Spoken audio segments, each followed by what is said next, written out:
first tonight, the new U.S. Attorney General is looking to Cincinnati for answers tonight following unrest across our nation. Good evening. I'm Cherie Palella. Thanks a lot for joining us. I'm Mike Dardis. The nation's new top law enforcement official says that Cincinnati has done a great job of connecting the community with cops following tensions here in 2001. Now, we have a team of reporters for you tonight covering our story tonight of the U.S. Attorney General's visit, including her private meeting with the family of the Fairfield man killed inside a Beaver Creek Walmart by police. But we begin tonight with WLWT News 5's John London. John?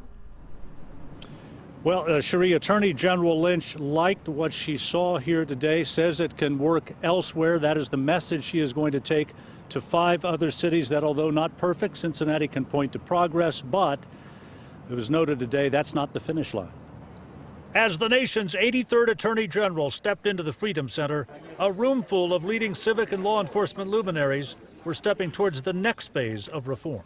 You know, that's going to be the tough thing. How do we get other chiefs, other jurisdictions to say we can do it too? In front of media, Loretta Lynch stayed on safe ground, remarking about the strides Cincinnati made after its own police community turmoil. And to be able to get beyond that really is a gift that I think that you all can share with the rest of the country and with your colleagues. The candid conversation she came here for came after media eyes and ears were told to leave. Well, the question is next steps. What will she do from this point on? You know, this city still has some major issues. Criminal justice reform. There have been demonstrations about it at the Justice Center and at the courthouse. Some call it the next battlefield.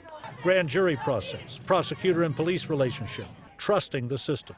I think it's really egregious to ask community people to be peaceful when so much violence is being projected towards them. And so we have to figure this out. If we don't, we're only going to see more violence. If you look at a lot of the major protests that have gone on, a lot of white people have been right there because it's about what is wrong and what's right, not whether it's black and white. Lynch toured the Freedom Center before her roundtable, got a look inside the slave pen.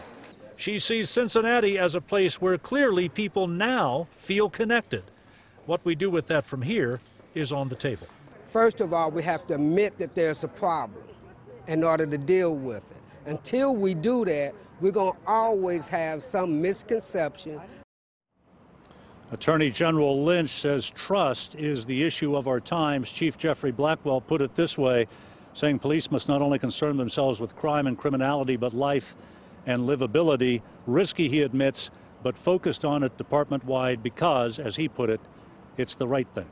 Reporting live at the Freedom Center, John London, WLWT News 5.